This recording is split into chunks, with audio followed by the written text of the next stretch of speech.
right now. So, let's see. I think that works. Okay. So what we're going to be doing today is going over our audio transcripts. Does everyone have access to the collaboration document in the chat? Okay, cool. So we're gonna have, I already have the order of like presenters. First we have me going. So, me, would you share your document with everyone? Yes. Yeah.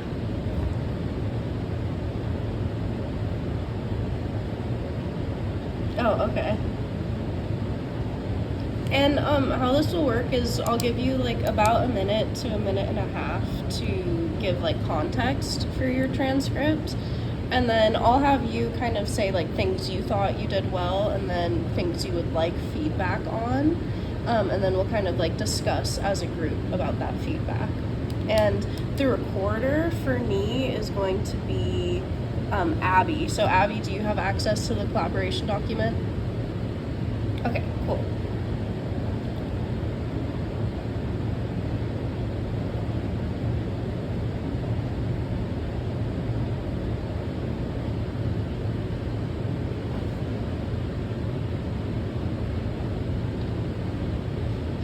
Yep. So minute starts now about your context.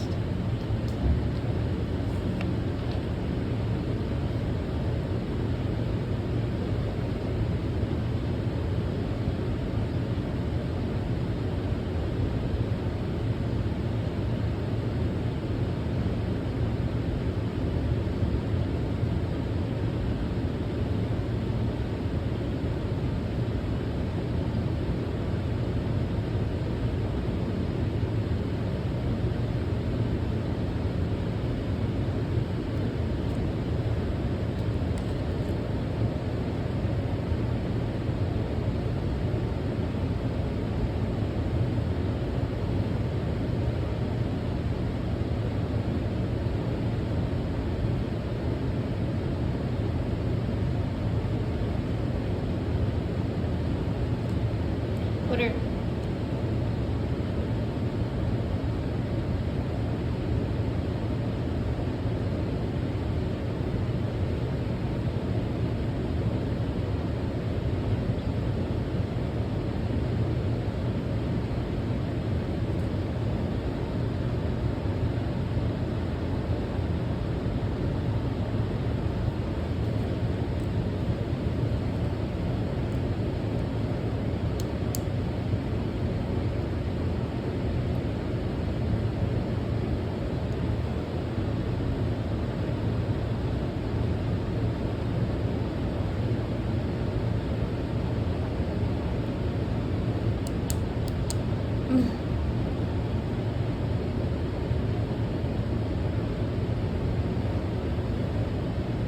cool. What were some things like you wanted feedback on?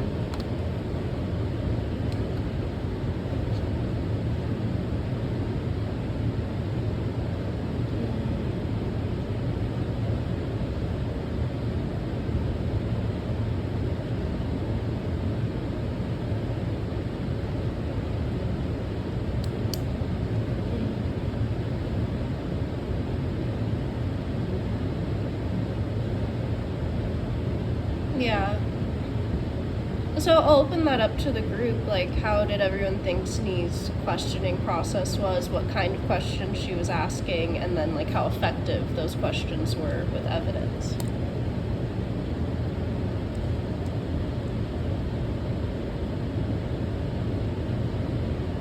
Yeah.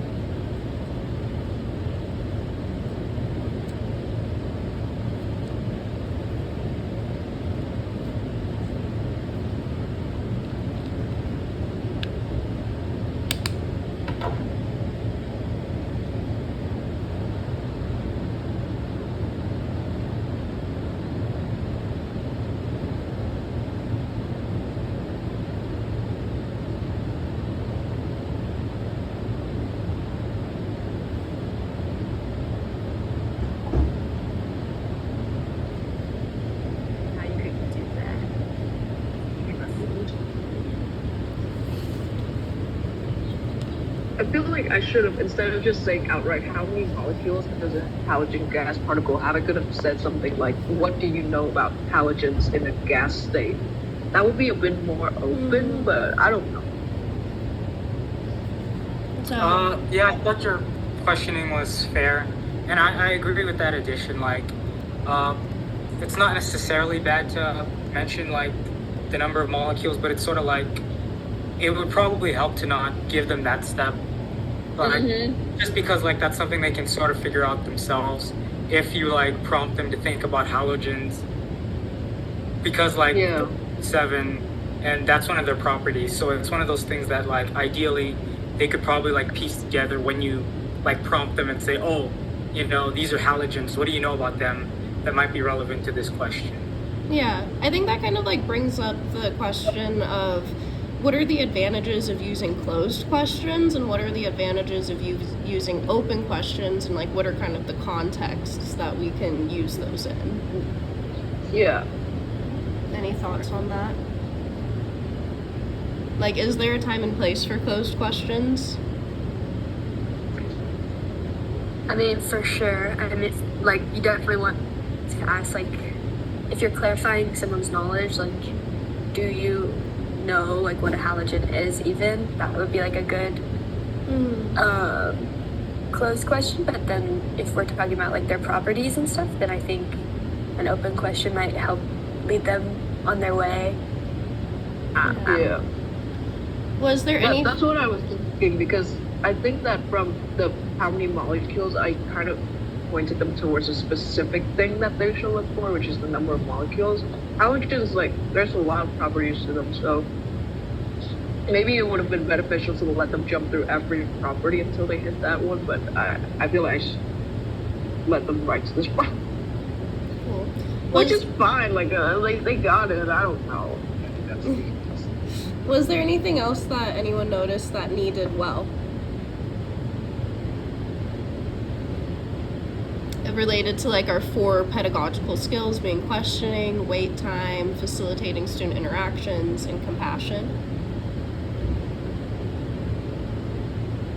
I think throughout, she was pretty compassionate. Like, she was like, you guys are close, like, great, you're on the right track. You have, like, most of the stuff you need. And then she, like, good work, you guys, at the end. Like, congratulated them on their way through. Yeah. Yeah, I agree. I think she does a good job of being compassionate and showing compassion to like her students, because like it's really important to like have a environment where they feel comfortable, like joking with you, or like just expressing how they feel in a moment. And I think she does a really good job. And so why Thank do you. why do we think that's important, and like specifically what kinds of students can that help us help with compassion? I think that when a student is perhaps not very sure of themselves, but they're capable, it really helps to be compassionate, because they might not be able to reach their full potential on their own. They might feel like they're making a lot of mistakes that they aren't necessarily making. And by being compassionate, we as like LAs, we're able to help them in a way even beyond just like doing their work. Like now we're helping them in a way that impacts everything that they do, which I Yeah. think is important. Cool. Did anyone notice any other like opportunities for growth related to the 4 different pedagogical skills?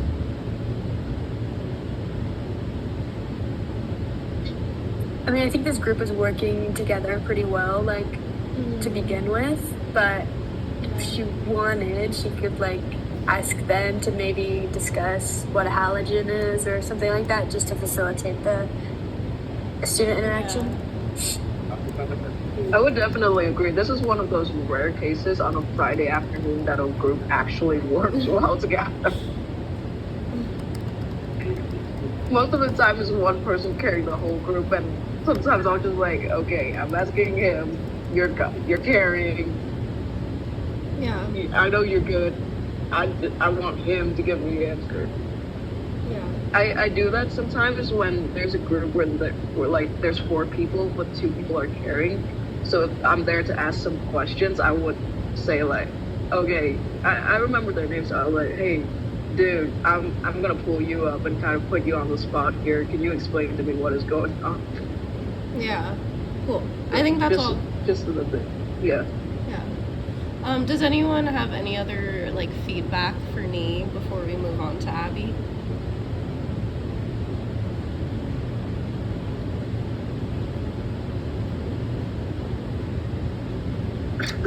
Cool. Well, very good job. As everyone else said, like I think this was a really like interactive group, which was lucky for you, right? That's always like the best. It was a very interactive group, and I liked your hint questions. But we definitely talked about ways like maybe we could make those a little bit more open, or like have students use that as an opportunity for students to talk amongst each other. Yeah. So cool. So now we're gonna move on to Abby. Oh wait, yeah, to Abby. Oh, okay. And okay, cool. And the recorder for Abby is Tommy. So Tommy, do you have the collaboration document pulled up?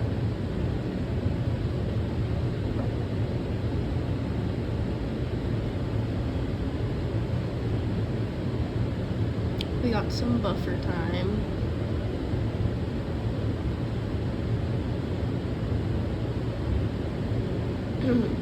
So Abby, I'll just have you start explaining your context, and then I want you to tell me like one thing you thought you did really well and what like specific pedagogical skill you want feedback on.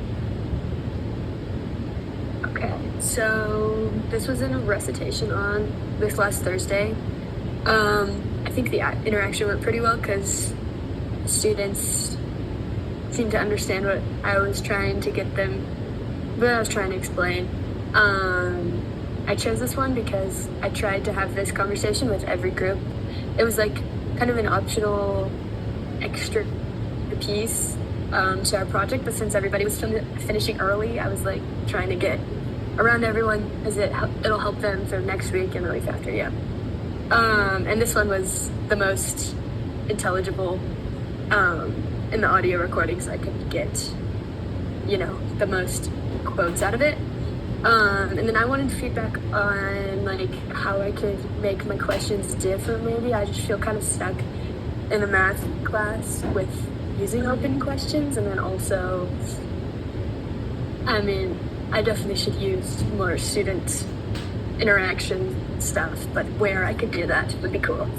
Okay, cool. So let's start out with like first what we think Abby did well, and then kind of like how she could have asked different questions or incorporated more like facilitating student interactions.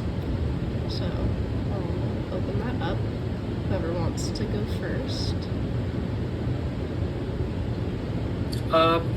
I think she did a good job being compassionate to her learners. I think that by being sincere and saying that like sometimes trying to conceptualize everything can make it confusing. It isn't always necessary. I thought that was a good thing to do in terms of like trying to relate to your students and just be like honest with them in regards to what they're working through. That sometimes you don't need to have an exact image of everything you're working through because that could like complicate how you're thinking about the question.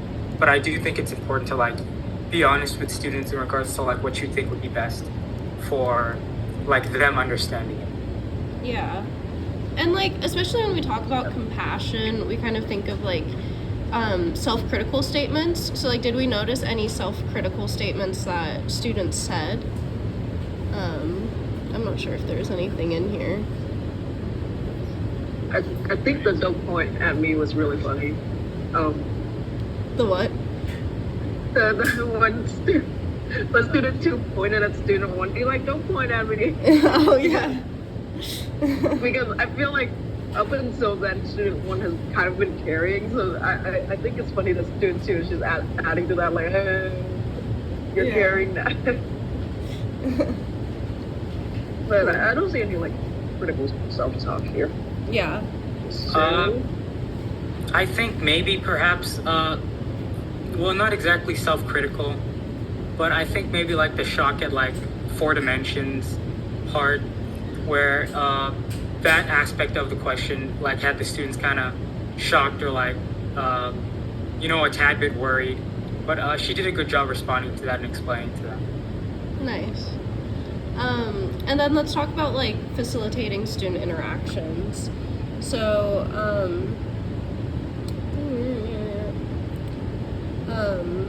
actually, I want to talk about her questions first. Hold on, because I have a question for her for this. And it was kind of similar to what we talked about, Nee.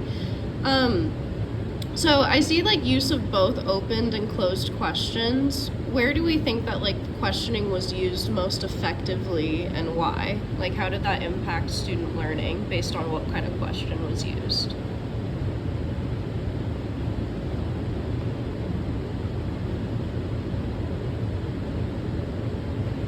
I feel like in a group setting, open questions really help facilitate discussions, but for classes like math, it's also really hard to do because at the end of the day, there's one concrete answer, but I don't know. Some people might take like a different step to go there. There's one answer, but there might be 3 different routes there.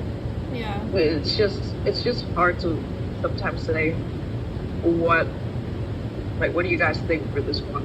And sometimes even for us, we don't know that the other paths might work. Like there might be one path that we prefer. So, it's kind of Abby, like you that. mentioned that you were you felt like you were using a lot of open questions. Did you like notice any opportunities where like a closed question might have been beneficial? In my transcript, or In Abby's. oh, sorry, I No, thought I said you. That's why I thought it was me. Sorry, no, Abby. you're good. I Or does like anyone notice sorry. opportunities where like a closed question would have been effective?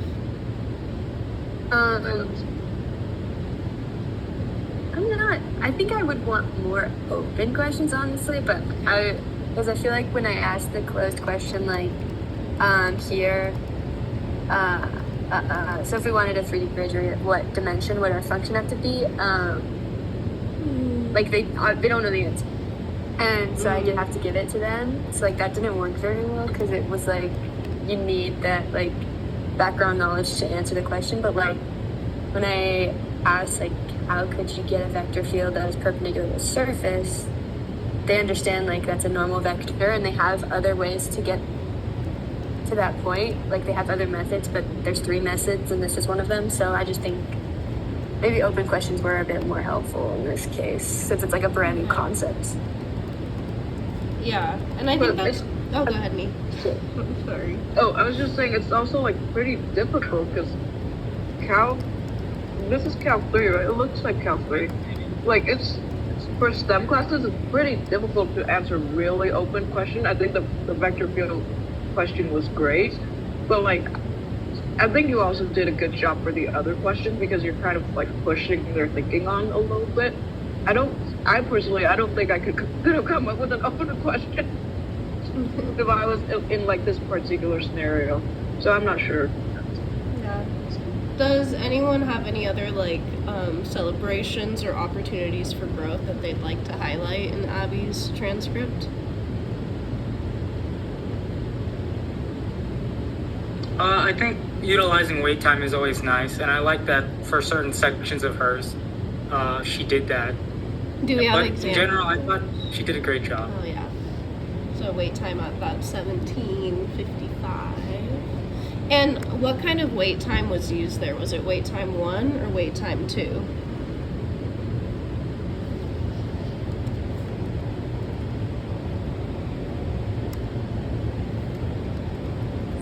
I think it's wait time 1.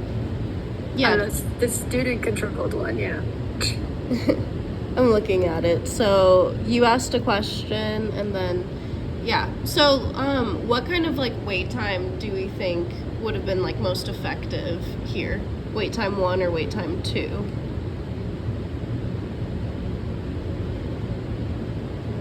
Or like was there an opportunity to use a different kind of wait time?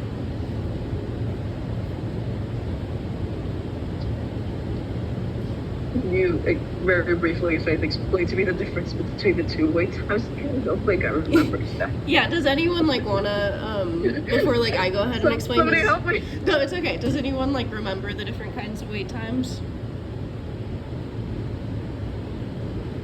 I think wait time 1 is like when you're waiting for a student to respond, and then wait time 2 is like waiting to allow them to elaborate or something. Yeah, so like Or, yeah. yeah, so like wait time 1 is after you say something and you give like time for the student to respond. And then exactly as you said, Abby, wait time 2 is like after the student responds, you kind of waiting before responding back. So, like, did you notice any opportunities for yourself to use either wait time 1 or wait time 2?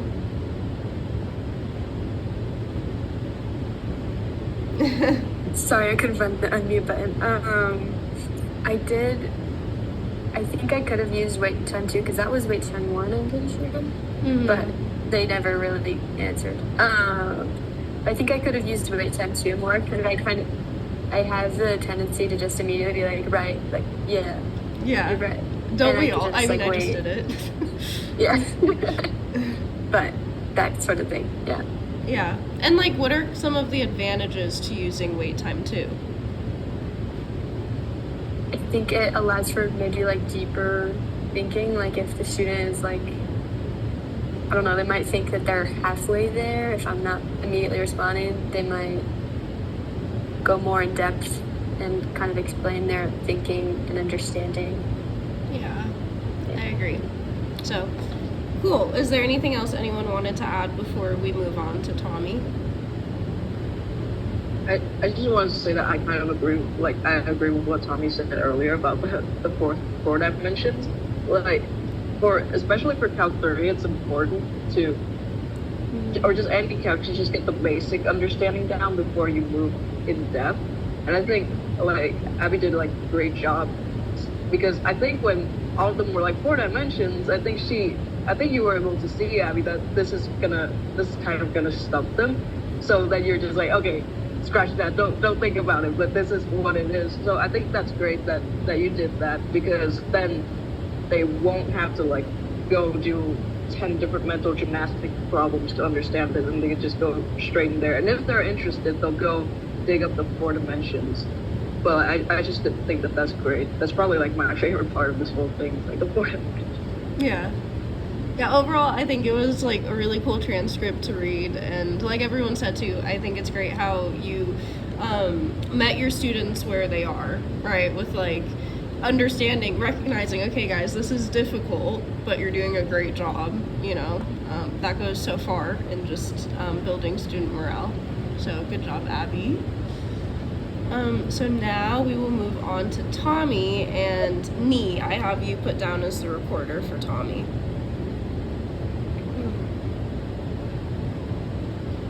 Okay.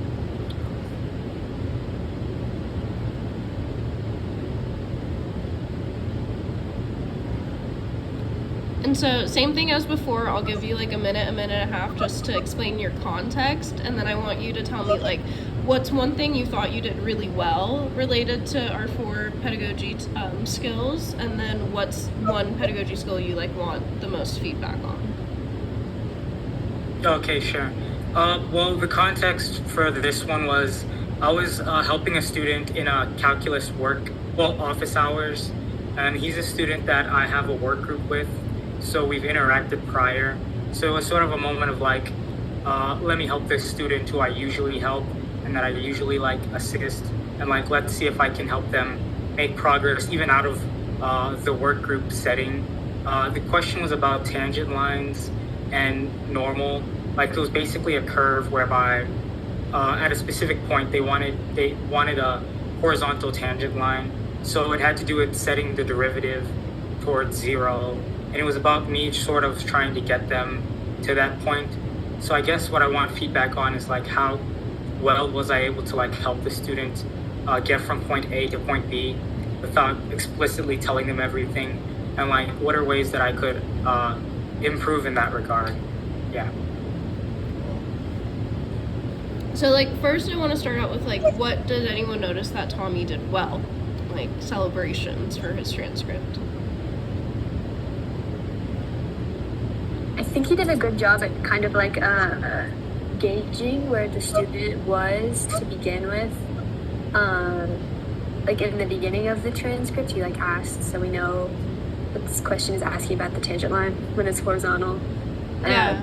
and stuff like that. And then as he's explaining, he allows the student to kind of have like, it's almost like 30 seconds, I think, of just uninterrupted work time where he's just kind of like observing and they're doing their own thing, thinking it through like on their own, which I think that was good because I think sometimes that needs to happen, you know, you can't just explain the whole process. Yeah. So, like, that first question that Tommy asks at 10 seconds, would we say that's an open or a closed question? And then I want you to say to Tommy, like, what was your goal in asking that question? Oh, should I say first? Yeah, okay. You say your goal first, and then we can say whether it was open or closed and how Okay. effective it was to reach your goal. Okay, yeah. So basically, it was a webassign about like these concepts, and like the question kind of sort of revealed that it was about. It mentioned the tangent line and like when it's horizontal, and me and the student had talked about like derivatives prior. So it was about me sort of like getting them to piece together that these two are like connected in how we're going to answer this question. Okay, so your goal is for the student to see that the two parts of the question were connected. And so to reach that goal, did Tommy ask an open or a closed question? I think it was close, because it says right at the end, so there's like, yeah, but he's always stumped me a little bit. Yeah. Do you have any thoughts, Nee, on like whether it was an open or closed question? I feel like through the first glance it looks like a closed question, but the way I see it, it's actually wide open because the question, like the student was able to say, "Oh wait, I should have just said." So he was able to like do some thinking instead of just like his thinking doesn't stop at right, if that makes sense. Like his mind was still working beyond Yeah. that after that. So I feel like it's an open question. It looks like a closed question, but it's a good one because it really prompts thinking. I don't Okay. know how to say it. Yeah. So, how are we able to see whether or not Tommy was effective in reaching his goal by asking this question? Like just how the students responded. I think he did a really good job. Like the question that he asked, the question about like the tangent line and when it's horizontal, it prompted the students to think. And even if the student couldn't like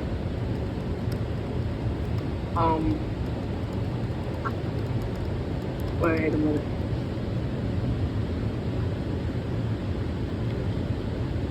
Okay, it really prompted like even if he couldn't like kind of deduce that set the correct approach is like set this to 0. Is that the correct approach? I'm not sure. But like you can see that the thinking process happened in his head and he will kind of remember his thinking path for future problems and just apply like say here there's a tangent line and it's asking like and there's something about tangent lines being horizontal, so the derivative must be 0. I'm not too Yeah. sure, but I feel like it's a good question. So I feel like maybe we're like making some interpretations of what we thought the student was doing. While this question was effective in reaching Tommy's goals, do we think that there's any ways the question could have been asked differently to really show us what the student was thinking? Or like where the student was coming from? I think maybe you could have asked about like what we know about what a tangent line like represents in regards to like a function, and maybe then the student would be like, oh, the tangent line is the slope at whatever point, and then Tommy could be like, okay, so this is when it's horizontal, so what do we do from there? And they'd be like, well, the slope is 0, so then we set the derivative equals 0, etc., etc. It's like kind of like a more step-by-step, I don't know. Yeah, exactly. So we're saying like there's a bunch of different approaches to reach. Oh, go ahead, Nee. Sorry. I'm so sorry. I just wanted to say, there's a person recording like Tommy's transcript. I'm not sure who this is. It says Oh, it's me. anonymous It's on- me. I'm like adding stuff Wait. too. It's me. Well, okay. I was like, wait, you don't have to do it. I'm adding stuff like while we talk. But basically, I see. yeah. What I'm Sorry. trying to get us to think about is like there's many ways we can approach reaching a goal through the questions we ask. And that's whether we're asking opened or closed questions. Depending on what our goal is, that might inform what kind of questions we ask. And then we can kind of try and measure the effectiveness of that based on like what the student is telling us. So cool. Is there any other like celebrations that anyone noticed for Tommy? I liked like the wait time section between 32 and 40 seconds. I think that's, I'm not sure what the student was doing then, but I think that's like adequate time to kind of think about the problem. Okay. Sorry, I just dropped something. No, you're good. Thank you. Yeah. And so, like, in the context of wait time, do we think that this would be wait time 1 or wait time 2?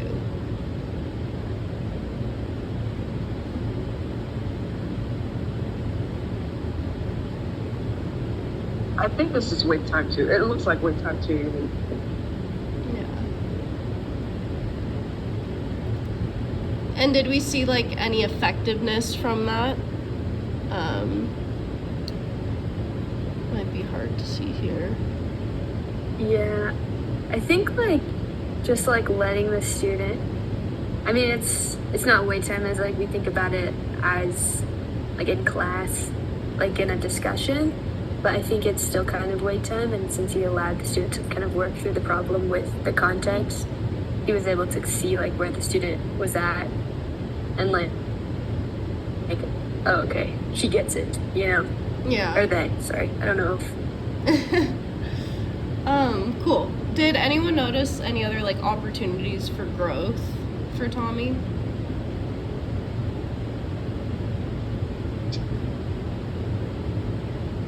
I know he said this is a work group.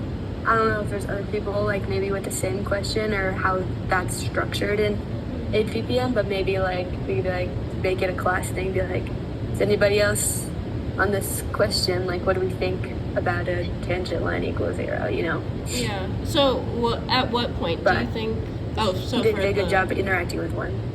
Okay. And Tommy, so the context for this, what do you think like facilitating student interactions was possible for this? Perhaps. It was sort of like office hours, so like students come individually, but they also like work in the general area. So I guess it really like depends, because it's kind of different from like a work group. Because like with work group, they're there specifically to like interact with each other. But like with Yeah. office hours, sort of like unclear whether they would even want to be prompted to work with someone they don't know. But I think I could have asked. And like, where in the transcript do we think that a good opportunity for that would have been?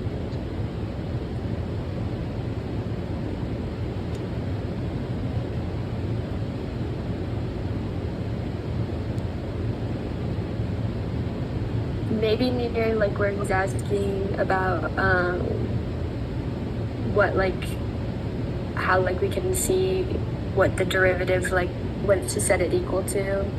Like maybe be like, okay, a tangent line is gonna be kind of the derivative to get the slope of the tangent line like from whatever. This is getting messy. Anyway, but like asking like, okay, what do you think? Like Yeah. I don't know, yeah. But it seems like there's only one person there, so that's my bad for bringing it up. No.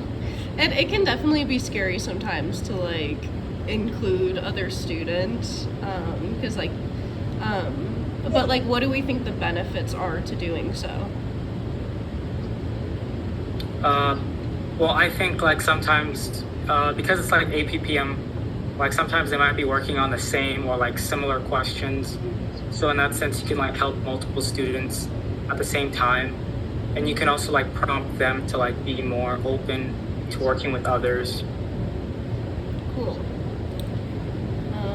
Nice. Well, good job, Tommy. Like I said, I think you asked really great questions, and I think, this was a good interaction. All of you guys did well, so yay.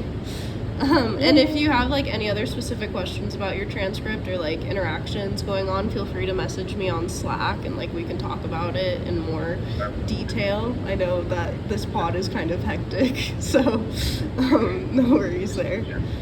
So now we're gonna kind of transition a little bit into talking about TLLs. But before we do that, I want to preface, so we're going to be having another like mentor, like one-on-one session together called mentoring session 1, where we're going to like set a goal for you guys.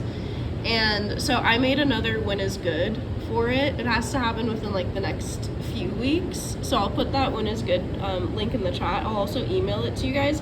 But if you guys could get that filled out by, Wednesday, let's say, that would be great, just so I can start planning that.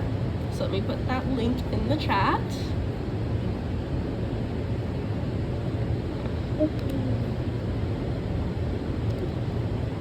Also, Faith, I think I have a new thorn of the week because this happened like right after I wrote my thorn, which is like 30 minutes before class started. So I was just wondering if it's okay for me to just say it. Oh yeah, yeah. When it comes to my TL. Yeah, so Yay. If you want to stop sharing your screen, Tommy, I'll share the our TLL.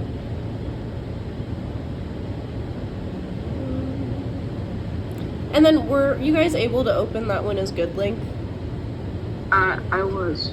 Okay, cool. So as long as like everyone open that and like try and work on it soon whenever you have time, just so I don't have to bug you on Slack later.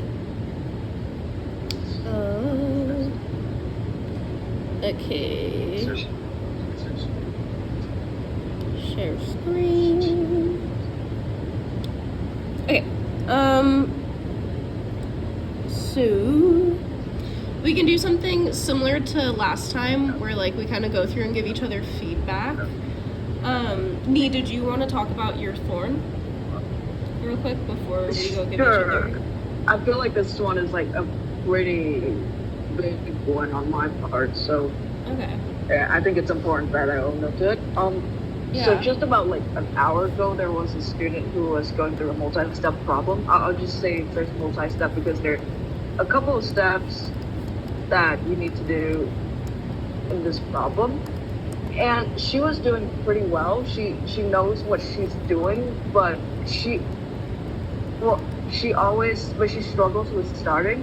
So I've been kind of encouraging her to just write out the formulas and see what they have given you and see what they are asking you to find, to try and plug that into the equation and see if you can manipulate those to find out what they're asking you for.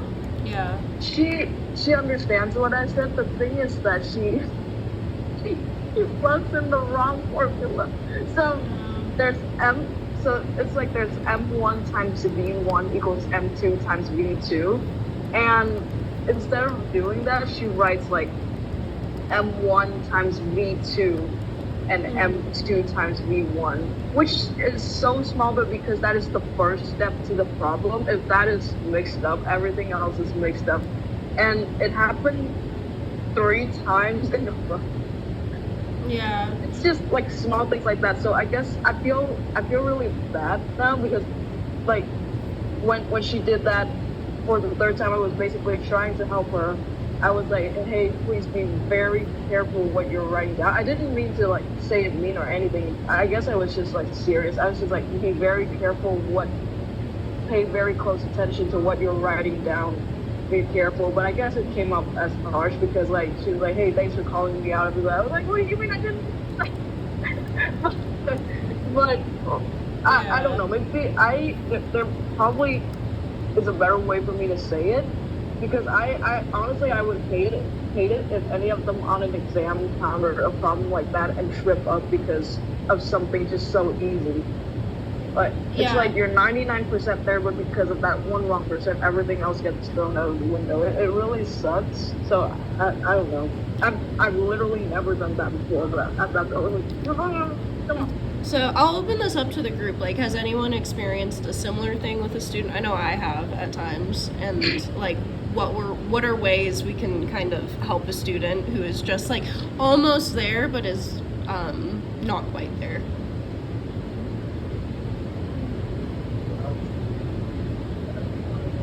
I don't think I've had this happen. Maybe I have, but I think like just I don't know. I think for Cam, specifically, like there's the formula sheet, and maybe just like encourage her to always like double, triple check her formula.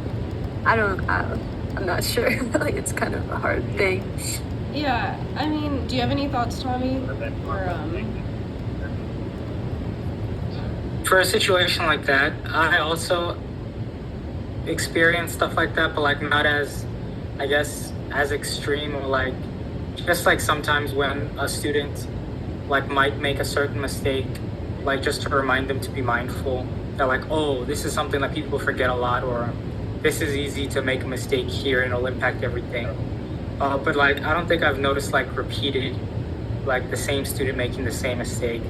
So I'm not exactly sure, but like just to always remind them to like be mindful of that aspect of it. yeah.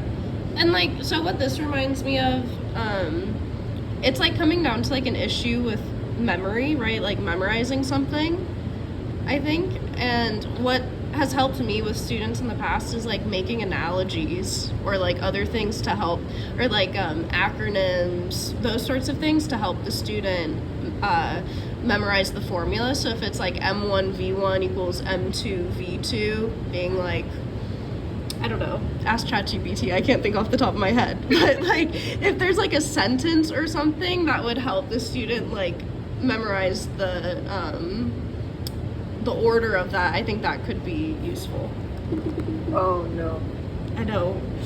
Was there anything else, like, was there a pressing thorn that anyone wanted to talk about real quickly? Or a rose that anyone had from this week? Really? None of you guys had a rose? I see them Well, here. I did, but like I wrote it.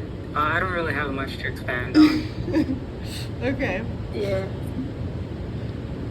Cool. I feel like this is not an excuse for my reaction, but also the equation was given right above. Yeah. On the board. So it was M1V1, but when she wrote it out, she wrote it as M1V2, but I was like, Yeah. I can try and think of something. I'll send you something later in Slack, okay, Nee? For the M1V1 equals M2V2. But, okay, I'll talk to you guys later. Bye.